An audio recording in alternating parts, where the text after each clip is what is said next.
Good morning, नमस्कार। मैं हूं जितेंद्र और आप देख रहे हैं जितेंद्र एलएलबी। दोस्तों, आज हम जो ये वीडियो बनाने वाले हैं, ये इस वीडियो में जो बात करेंगे, हम बात करने वाले हैं एक ऐसे टॉपिक के बारे में जिसके बारे में ज़्यादातर लोगों को कन्फ्यूज़न रहता है कि हम मेडिकल स्टोर कैसे खोल सकते हैं, या हमारे पास डिग्री नहीं है तो हम मेडिकल स्टोर कैसे खोलेंगे। तो ये इस जो मेडिकल स्टोर बिजनेस प्लान के बारे में पूरी जानकारी देंगे। ए टू जेड तक की जानकारी इस वीडियो में आपको मिलने वाली है। तो आपसे हम्बल रिक्वेस्ट है कि इस वीडियो को पूरा देखिए और आगे भी शेयर कर दीजिए जिन लोगों को इस वीडियो की नीड है, या जो मेडिकल स्टोर बिजनेस करना चाहते हैं या इस तरह का कोई भी शॉप खोलना चाहते हैं मेडिकल से संबंधित। तो ये वीडियो उनके लिए बहुत कारगर हो सकती है। तो दोस्तों, वीडियो में आगे बढ़ते हैं, बात करते हैं कि मेडिकल स्टोर होता क्या है। पहले जान लेते हैं कि एक मेडिकल की शॉप जो होती है वो क्या होती है। जैसे कि आप मार्केट में जाते हो, मार्केट में आपने देखा होगा कि बहुत सारी दुकानें होती हैं। जैसे कि कपड़े की मार्केट में जाएंगे तो कपड़े की दुकान मिलेगी, राशन की दुकान मिलेगी, जिन पे उसी से संबंधित सारी चीज़ें मिलती हैं। राशन की दुकान पे आपको राशन मिलेगा, कपड़े की दुकान पे आपको कपड़ा मिलेगा। उसी तरीके से जब हम डॉक्टर के पास विजिट करते हैं, किसी बीमारी के उपचार के लिए डॉक्टर के पास जाते हैं, तो वहाँ डॉक्टर हमें अपने प्रिस्क्रिप्शन के अकॉर्डिंग कुछ दवाइयाँ सजेस्ट करता है, कुछ दवाइयाँ हमें लिख कर देता है। उन दवाइयों को लेने के लिए हमें एक शॉप पर जाना पड़ता है जिसे हम मेडिकल स्टोर बोलते हैं। यानी कि वो जो दुकान होती है, वो दुकान जो दवाइयों की सेल और परचेज करती है, कहीं से परचेज करती है और फिर हमें लाके देती है, हमें वो सुविधा देती है जहाँ से हम वो दवाइयाँ खरीद सकें। इस तरह की दुकान को ही हम मेडिकल स्टोर बोलते हैं। अब बात कर लेते हैं कि मेडिकल स्टोर हम कैसे ओपन कर सकते हैं, क्या क्या तरीके हो सकते हैं। देखिए, पूरी जानकारी हम वीडियो में देंगे। उससे पहले बताना चाहेंगे कि जो लोग नए हैं वो चैनल को सब्सक्राइब कर लीजिए, साथ में बेल आइकन को प्रेस करके ऑल पे क्लिक कर दीजिए, जिससे आने वाली सभी वीडियो के नोटिफिकेशन आप तक पहुंच जाएंगे। बहुत ही अच्छी वीडियो अब आने वाली हैं। हमने पूरी तैयारी की हुई है, पूरी प्लेलिस्ट के अकॉर्डिंग हम चल रहे हैं। तो बिल्कुल आप जो है चैनल को सब्सक्राइब कर लीजिए और वीडियो अच्छी लगे तो लाइक और शेयर जरूर कर दीजिए। देखिए, अब बात करते हैं कि मेडिकल स्टोर हम कैसे खोल सकते हैं। देखिए, मेडिकल स्टोर खोलने के दो तरीके होते हैं।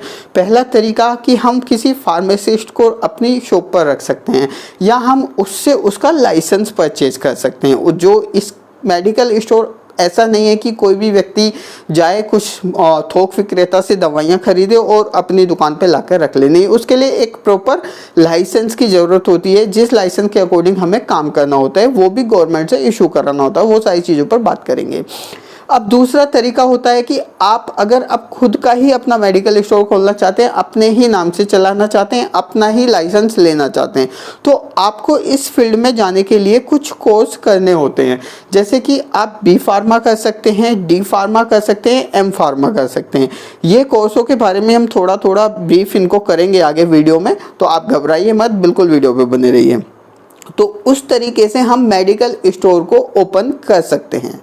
दोस्तों, अब बात करते हैं कि जब हम मेडिकल स्टोर ओपन करने की सोचते हैं, तो अगर हम कोर्स करना चाहते हैं या हम किसी अपने बच्चे को इस तरह की लाइन में डालना चाहते हैं कि उसे आगे जाके मेडिकल स्टोर से संबंधित या दवाइयों से संबंधित नॉलेज मिल जाए और वो मेडिकल स्टोर ओपन कर पाए, तो इसकी प्लानिंग आपको थोड़ी पहले से करनी पड़ेगी। यानी कि 12th अगर आपका बच्चा करता है तो आपको तभी से सोचना पड़ेगा कि उसको क्या कराना है, क्या कराना चाहिए। बेसिकली हम बता देते हैं, इस फील्ड में जो लोग जाना चाहते हैं वो 4 कोर्स इसमें होते हैं जो फार्मेसी के अंडर आते हैं। ये जो प्लान होता है, बिजनेस प्लान होता है, वो फार्मेसी प्लान होता है। ये दवाइयाँ कोई भी सेल नहीं कर सकता है। जिसके जो ऑथोराइज होता है, जिसके पास लाइसेंस होता है, वही इन मेडिकल स्टोर ओपन करके दवाइयों को सेल कर सकता है और उनकी परचेज कर सकता है। तो अब देखिए, जब 4 कोर्स होते हैं, वो कोर्स कौन कौन से होते हैं। पहले नंबर पे जो बी फार्मा होता है वो कर सकते हैं, दूसरे नंबर पे डी फार्मा कर सकते हैं, तीसरे नंबर पे उससे ऊपर की पढ़ाई करना चाहते हैं तो एम फार्मा कर सकते हैं, और एक चौथा जो कोर्स होता है वो कोर्स होता है डॉक्टर ऑफ फार्मेसी। यानी कि डॉक्टर ऑफ फार्मेसी का कोर्स करने के बाद भी आप मेडिकल स्टोर ओपन कर सकते हैं। बहुत लोगों को सिर्फ इतना ही पता होता है कि हम बी फार्मा करेंगे तो ही हम मेडिकल स्टोर ओपन कर सकते हैं, यानी कि मेडिकल फार्मेसी की जो शॉप होती है हम उसको खोल सकते हैं। लेकिन ऐसा नहीं है। 4 कोर्स हमने बताए हैं, 4 कोर्स में से आप कुछ भी कर लेते हैं तो आप मेडिकल का मेडिकल की शॉप जो है, मेडिकल की जो दुकान है, फार्मेसी की दुकान है, यानी कि दवाइयाँ बेच सकते हैं, परचेज कर सकते हैं। और ये कोर्स कौन कौन से एक बार हम रिपीट कर लेते हैं। D pharma, B pharma, M pharma इनकी मास्टर डिग्री होती है, और डी फार्मा जो है वो एक डिप्लोमा कोर्स होता है, बी फार्मा जो है एक बैचलर डिग्री होती है। हम इनको ब्रीफ करेंगे, आप बिल्कुल निश्चिंत रहिए, A to Z जानकारी आपको इस वीडियो में मिलने वाली है। इसके बाद डॉक्टर ऑफ फार्मेसी का एक कोर्स होता है, उसको करने के बाद भी आप मेडिकल स्टोर का बिजनेस कर सकते हैं, यानी कि मेडिकल स्टोर का जो बिजनेस प्लान है उसको एग्जीक्यूट कर सकते हैं। अब वीडियो में थोड़ा आगे चलते हैं और बात कर लेते हैं दोस्तों। इसके बाद थोड़ा आगे बढ़ते हैं और कोर्स की जानकारी ले लेते हैं। जो कोर्स होते हैं इसमें वो किस किस तरीके से हो सकते हैं, क्या हो सकता है। पहले हम बात करते हैं डी फार्मा के बारे में। डी फार्मा जो होता है, डी फार्मा एक डिप्लोमा कोर्स होता है। आप इसमें एडमिशन कैसे ले सकते हैं, क्या क्राइटेरिया होता है। इसमें एडमिशन लेने के लिए आपको 12th पास होना चाहिए, यानी कि 12th आपको पास करनी पड़ेगी। 12th भी आपको बायोलॉजी सब्जेक्ट होना चाहिए, जो जैसे कुछ लोग कॉमर्स से करते हैं, कुछ PCM से करते हैं, फिजिक्स, केमिस्ट्री और मैथ। इसी तरीके से बायोलॉजी से आपको 12th करना हो, और 12th में आपके 50% नंबर होने चाहिए। 50% या उससे ज़्यादा होते हैं तो आप इस कोर्स में एडमिशन ले सकते हैं। वो आगे की बात है कि आप गवर्नमेंट कॉलेज में एडमिशन लेना चाहते हैं या प्राइवेट कॉलेज में। बेसिकली हमने डी फार्मेसी कोर्स के ऊपर एक वीडियो बनाई हुई है, मैं उसका लिंक भी डिस्क्रिप्शन में दे दूंगा, तो आप वहाँ से वो विजिट कर सकते हैं। तो पूरी जानकारी इन कोर्सों की वहाँ से मिल जाएगी। अब डी फार्मा करने के बाद भी आप जो है जब इस कोर्स को कर लेते हैं, इसके बाद आपको किसी भी सरकारी हॉस्पिटल में 3 महीने की ट्रेनिंग कराई जाती है। ट्रेनिंग जो होती है उसमें सिखाया जाता है कि आपको क्या क्या दवाइयाँ होती हैं, कैसी दवाइयाँ होती हैं, पूरी दवाइयों के बारे में जानकारी दी जाती है। इसके बाद लाइसेंस का प्रोसेस होता है, वो आगे वीडियो में बात करेंगे। इसके बाद बात कर लेते हैं बी फार्मा के बारे में। दूसरा जो कोर्स होता है वो होता है बी फार्मा। अब बी फार्मा की अगर हम बात करें, बी फार्मा को थोड़ा देख लेते हैं, समझ लेते हैं। बी फार्मा जो है, बी फार्मा एक बैचलर डिग्री होती है। अभी मैं इसका क्या शेड्यूल चल रहा है कि ईयर वाइज एग्जाम हो रहे हैं या सेमेस्टर वाइज, वो यूनिवर्सिटी पे डिपेंड करता है कि किस यूनिवर्सिटी में किस तरह के एग्ज़ाम को कराया जा रहा है, क्या पैटर्न फॉलो किया जा रहा है। अब दोस्तों अगर बी फार्मा की हम बात करें कि इसका जो क्राइटेरिया एडमिशन लेने का, आप इसमें जब प्रवेश लेंगे, एडमिशन कराएंगे, तो उसका क्या क्राइटेरिया है। सेम क्राइटेरिया यही है, 12th पास होना चाहिए। 12th भी जो है बायोलॉजी से पास होना चाहिए, बायोलॉजी सब्जेक्ट आपके पास होना चाहिए। 50% आपके मार्क्स होने चाहिए।